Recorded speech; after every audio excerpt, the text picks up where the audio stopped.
Welcome to my podcast. My name is Karina. I come to you from the Pacific Northwest where I live with my partner, our 2 kitties, and 2 adopted Mustangs. Information about the Wild Horse Adoption Program will be in the episode description box. This podcast covers knitting projects, my horsemanship journey, and my other passions like vegetable gardening and bicycling. If you're new here, I hope you find the content interesting. If you're a returning viewer, it's always great to have old friends. The format of this channel typically includes musings on an early walk to the barn to feed the horses, then knitting content, some catch up on the horsemanship journey, and finally more musings or maybe a little bicycling footage if I was lucky enough to get out. Enjoy, and I hope to see you soon.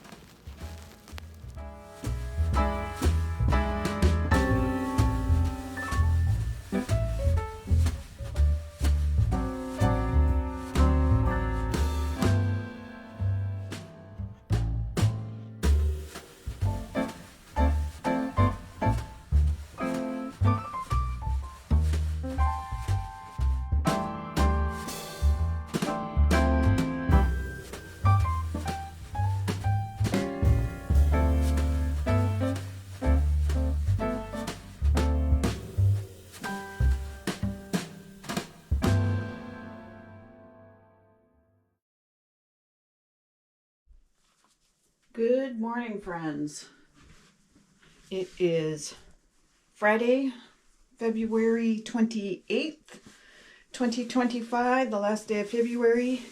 We suddenly got spring in the last week, which has been awesome. It's been sunny and near, like 55 degrees, maybe even a little bit warmer than that. It's 40 degrees now, so as I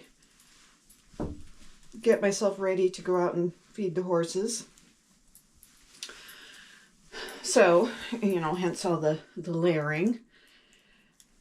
Since it's Friday, it's supposed to be my day off. However, I am working for a couple hours. There's a meeting that I need to attend this morning. And then after that, I have the lesson with Bragi, continuing to work on trailer training.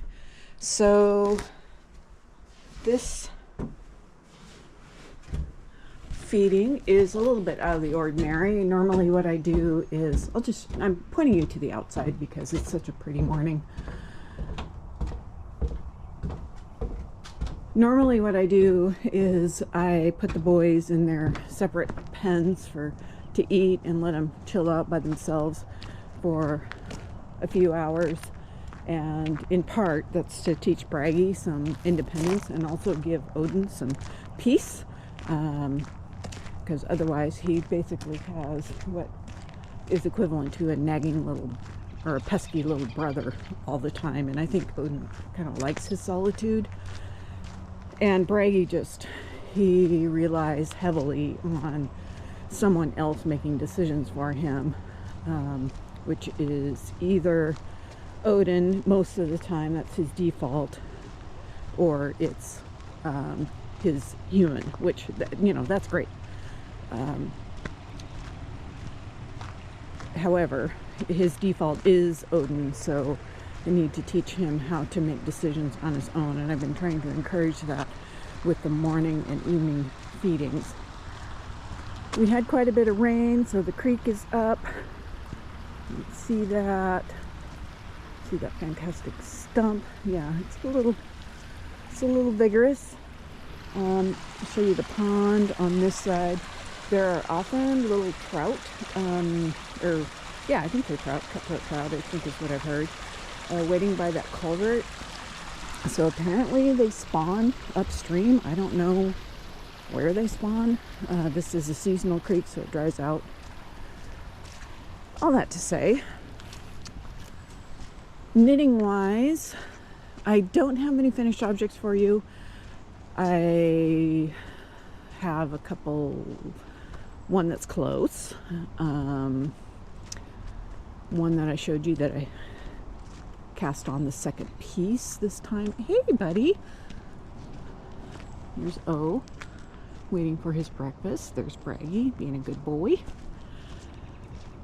And I started working on my poncho again, at least trying to pick up stitches so I can add length to it. And I've got some news about the Briocherie sweater. I did try that on.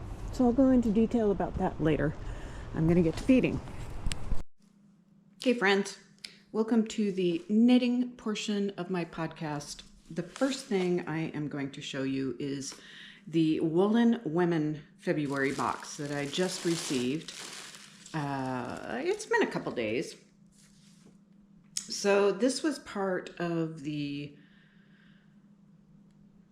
retail therapy when I was really feeling sorry for myself when I first injured my shoulder.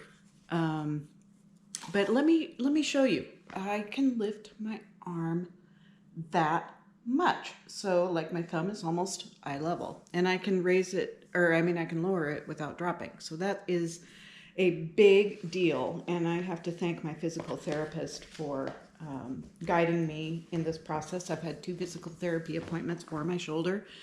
And frankly, I am going to credit doing the barn chores. I had help the first week that I injured my shoulder, and then, not to wear out my friends. And also the surgeon told me to use pain as my guide. So I was able to kind of one-handed stuff hay nets, and I figured out how to scoop manure without injuring it. And I honestly think that using a pitchfork and kind of using my left hand to guide my right hand back, I think that just increases blood flow and improves healing. So that's where I'm at with my shoulder. But let's get into this box. Then I'll talk about what I'm wearing, and then I'll just talk about my knitting projects. So I hope that all works out for your schedule today. And by the way, I hope that you have a project to work on as we talk about this, and maybe something nice to drink. I'm noticing in the camera that the Afghans just all kind of fungi. I mean, we had winter 2 weeks ago, we had fall last week, and we have spring this week. So the Afghans have been getting used and then tossed over there as we don't need them. Speaking of spring, we actually sat out on the deck yesterday after work and before dinner. It was a little chilly. I mean, we both had kind of heavier garments on, and Randy was wearing a hat. I almost took a picture, but I didn't really want to ruin the moment. So here we are, 2.5 minutes in, and I've been promising showing you this Woolen and Women box, the February one. I thought I got the sock set, but maybe it doesn't work like that. I ordered 3 months worth, so I guess I'll find that out. So this is Rodeo and Romance. This is the colorway. So very pretty. It's very tempting, I think. I'm not sure if I have that many pink socks, so I could make socks. This is an 80/20 base, superwash merino. It could be really tempting to make a pair of socks out of these, because I typically only use about 50 grams. And then maybe start another hat that's what I'm calling the Karina cap. It's very much modeled on the Musselburgh, but I don't have that pattern. So I could use the other half for that with another colorway. Excuse me, I am still drinking tea, and apparently that is just making me a little unsteady in my breathing. So the other thing that came in this box is a Love Spell Cherry Blossom Vanilla Peach hand poured soy wax candle.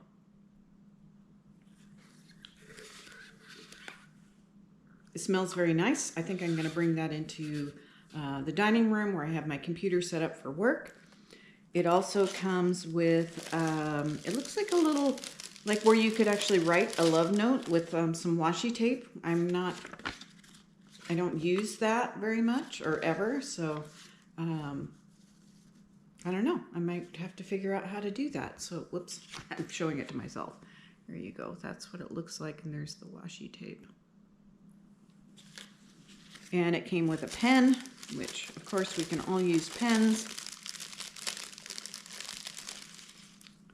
So just very pretty sunflower on that.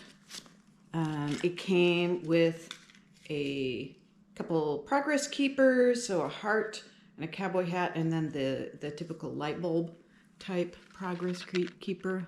Oops, other way. Here we go. So I'll definitely use that. And then it has this little lanolin lotion bar, which is black cherry Merlot. So that is also smells very nice. It's like almost like a deodorant stick. But that's very nice. I think my hands probably need some. And then it came with a project bag. So not that I need project bags, because I get plenty of project bags from my mom. But this was just kind of a nice little bonus. And it's so pretty, and it's pink, and it has cowboy hats and horseshoes and cowboy boots. So of course I'm going to use that. And in fact, I'm going to put the yarn in here. I'm going to put the progress keepers in here and zip it up. So that was the new acquisition for this week. And I think what I promised next is that I would show you what I'm wearing. So I'm wearing a poncho. This was originally a shawl. It was called the Grand Opening, and it is by Telly B Knits or Stephanie Lofton. So I believe it was an Advent pattern, and I think I used a lot of scraps in Advent. So you did basically and it was a mystery knit along. So you basically did a color a day, and I used as many of the pink colorways that I had that were scraps or perhaps not even scraps. So, and I found I wasn't wearing it as a shawl because I just find shawls a little fiddly.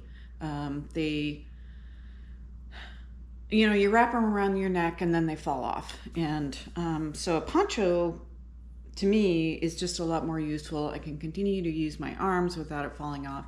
And it's just, this one's fingering weight. So since it's spring and February right now, it is the absolute perfect time to be wearing this. Get on to the projects. So let me show you, this is the Briocherie sweater that I have been working on. And I'm pleased to report that I have finished the yoke and divided for sleeves. And if you were watching last week, you'll know that I was concerned about the depth of the V. And I tried it on. I used my stitch holders. I looked up a very quick YouTube video on how to use these, and basically what you do is you poke, these are hollow, so you poke your needles into the end of these, and so it stretches out the string and allows you to try it on. And you have to be careful because they will pop off, because if you are to use this instead of waste yarn, for instance, you do need to detach them. So you have to be careful. I will say that. I didn't have any problems using it. I tried it on. It's a little bit big, but I need to account for the breadth of my shoulders, my bust, and to make the yoke deep enough and to follow the measurements. So I think I started out as a size 3 on this, the third size out of many. This is a size inclusive. And then I think I ended up with, let me look, maybe size 4 in this by the time I got done fiddling around with the increases. So as I mentioned last week, there are like 3 or 4 different increases, and I didn't read that part carefully, and so I was only doing the raglan increases and not the neckline increases. In hindsight, it would have been better to not do the neckline increases. So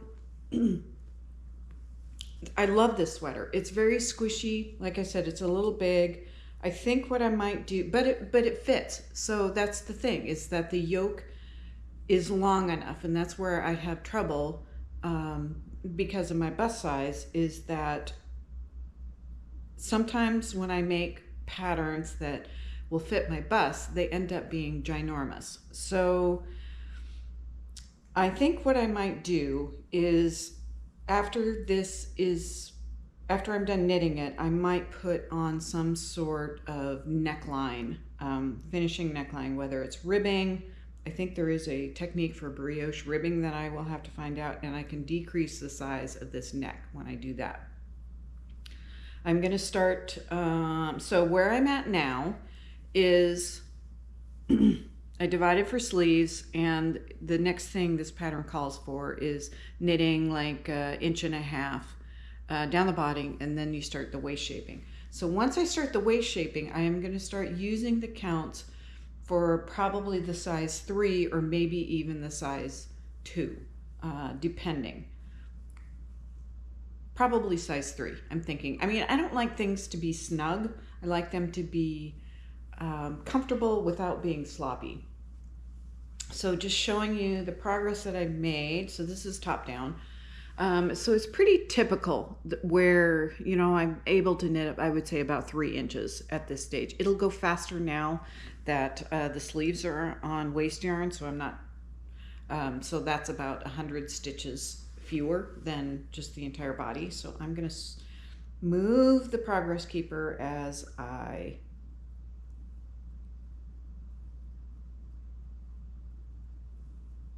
sit here and talk with you. So it's just a good time to do it.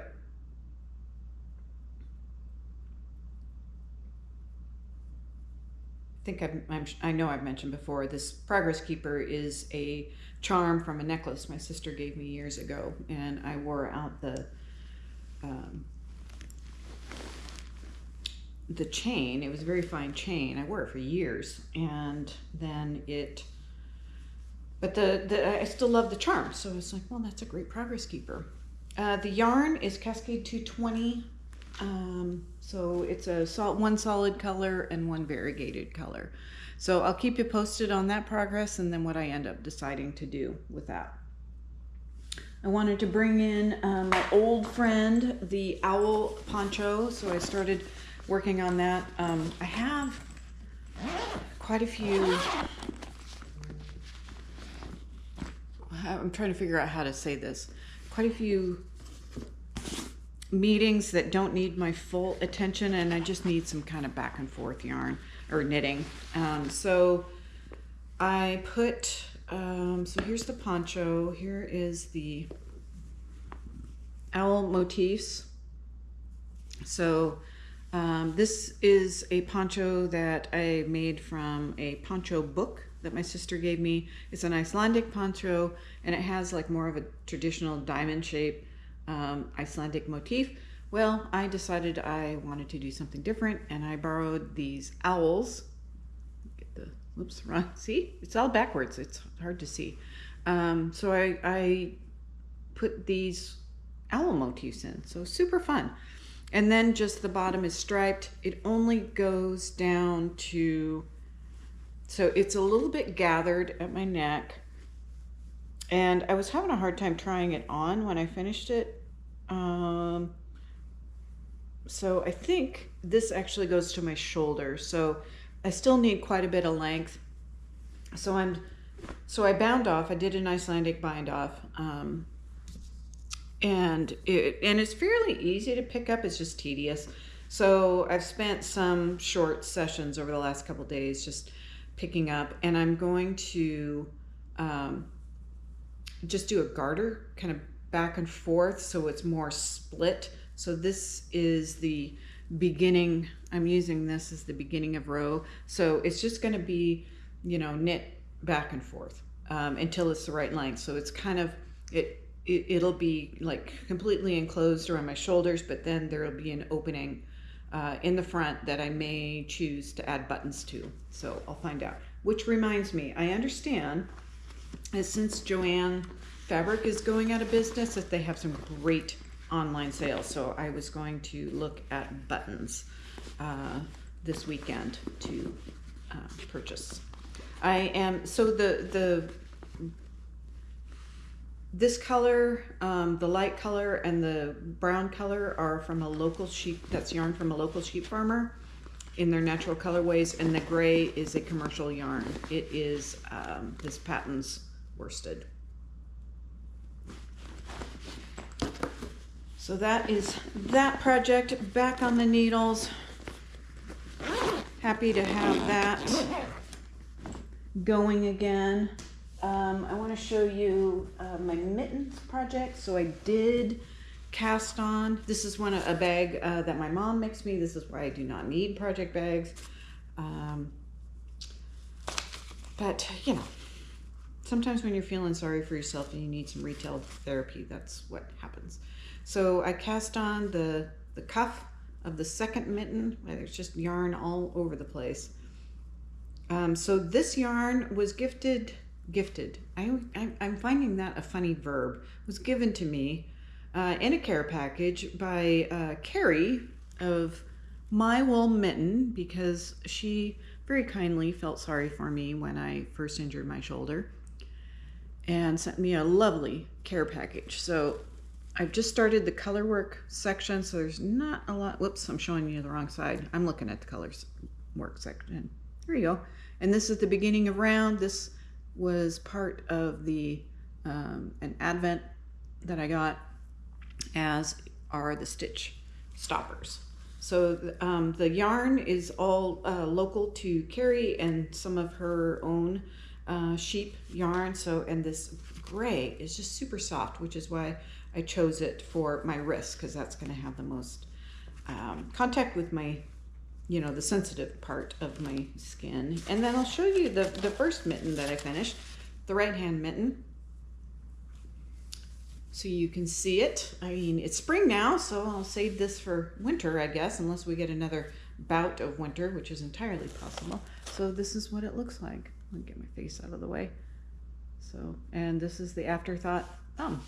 So yeah, these are awesome mittens. I mean, I'm looking forward to wearing them. Not that I'm looking forward to colder weather again, but I am looking forward to wearing them because they are awesome. And so I'll probably get a pretty good start again on these mittens this weekend. Once I get through the color work section and past the thumb gusset, it's very straightforward knitting. So just stockinette, and I can do that without having to think too much. And the other one in another bag made by my mom.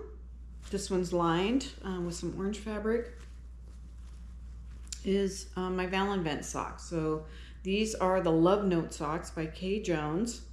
I'm not sure if this is a patron only pattern or whether it's available for sale. So the yarn is Freckled Whimsey. It's a DK yarn, and you can see that this sock, it's got this nice moss stitch on either side going down the front, and the back is plain. This is a, I think this is Peppermint Mocha. This is the Valentine yarn from 2024, and I finally got around to knitting it. So yeah, DK weight socks. This is going to go in my sock stash box because I have plenty of socks to wear. Contrast color is this cuff and this heel. So I'm just working on the foot now. I've done the decreases, the gusset decreases. I'm using double point needles, Addie's Flexi Flips, and I think these are 2.25 millimeters, so the fabric's pretty dense. And I am wearing, or well, I did have to adjust the stitch pattern for DK socks. So, and this is what the finished sock looks like.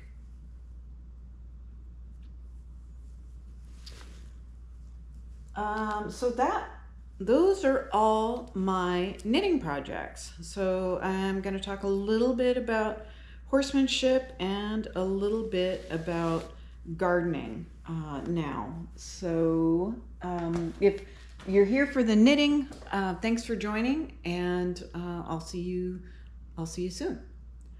So horsemanship, Work has been going pretty well with Bragi. Like I said in the introduction, I've been working on Bragi's independence from Odin and helping him make decisions on his own and be comfortable by himself. It's really hard work for him. He's getting a lot better at it in the morning. We have a well-established routine for that, and I started making him be by himself for not terribly long. I mean, 20 minutes, maybe half hour in the evening, and he is struggling with it. So he comes out of his stall to check. I want to say at least it's either 4 or 5 times he comes back, and I have to go tell him, no, you get back in your stall. I will tell you when it's time to come out.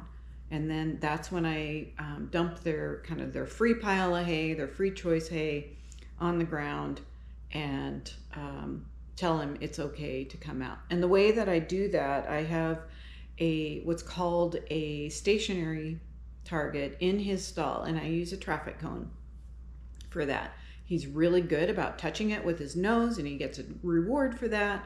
I use treats for that, and so when the cone is there, I'm trying to teach him he needs to stay by that cone. That's his job, and he's doing okay with it. Like I said, the evening's a lot more of a struggle, so we'll continue to work on that. And when I first started the new morning routine, where I'm asking him to stay longer in his stall rather than just going out, just eating his grain, maybe taking a couple nibbles of hay, and then going out and standing in his pen and just waiting for hours. I usually make him stay in there for 3 or 4 hours by themselves. Odin is perfectly fine with it. He eats his hay because that's in his best interest. But Bragi will spend his time out there worrying. So camera cut me off. So I have been making it more comfortable for Bragi to be in his stall by lavishing praise and giving him treats when he touches his cone, and making it a little uncomfortable for him if he leaves his stall. So I might make him do something, or I'll raise my energy and wave a flag at him, and he knows what he is supposed to do. So it's just a matter of him understanding or making that choice. So making that choice better for him to go in his stall and eat and be more independent. So we're getting there. What I was going to say is that when I started the morning routine, just being a little bit more demanding about how he conduct himself, it took a couple weeks. And I expect this evening routine is going to take a couple weeks as well. Odin, he likes to go in the round pen, and we like to work on some liberty exercises, meaning that he doesn't have a halter or lead rope. I just, a lot of times walk with him over poles, and then I'll point him towards a stationary target, which is another traffic cone, and that's kind of a fun routine that we have. So that's really the end of the horsemanship segment. So I'll just talk a little bit about gardening. Gardening is very slow this time of year. I'm starting plants, keeping up on making sure the seedlings, when they do emerge, have what they need. I think the lettuce seeds that I showed on the porch are gonna come up when they come up. Actually, that video is probably after this one, so you'll see that some of the seeds that I planted in the last several weeks just haven't really emerged. So the indoor garden is doing just fine, and I did a lot of transplanting recently, so I'll have some nice lettuces and some herbs. Although my basil, I separated and transplanted, and they didn't like that, so I'll have to restart some of those. I do have some indoor cucumbers coming up and indoor tomatoes, so my goal is to have an indoor salad station year-round. Certainly when it gets warm enough, I can move them outside. However, there are a lot more pests outside, so that is something I need to take into consideration. So with that, I am going to end this podcast and go get to work and see what's going on in my work life. Take Take care, everyone.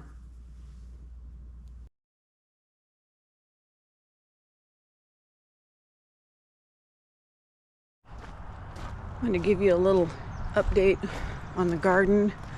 Not a lot has happened, but I did start some more seeds, and I put them kind of in this little fake greenhouse. It looks like this one needs some water. I mean, like beets and radishes and spinach and stuff like that. That's what's in here. And up on this shelf here. My peas don't seem to be doing much yet. Not surprising. I mean, it's only February. My carrots seem to be coming back to life. These are the peas. These are the greens that have overwintered.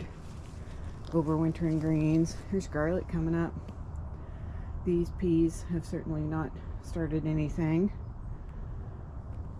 And just more garlic coming up in that pot. So, and then greens that have overwintered is really kind of the extent of it. I will say I'm starting to harden off some onions that I started indoors, and they are kind of a long ways away from being transplanted, but I think I'm going to move them outdoors here soon. My tulips are coming up in my little weed bed here, which is kind of nice. So eventually I'm going to figure out what to do with this. I don't have any lettuce coming up. Again, not surprising. Garlic is doing pretty well here. Parsley is surviving. And then in my indoor garden here, I think you can see the pepper, the lemon, and maybe the tomatoes as well.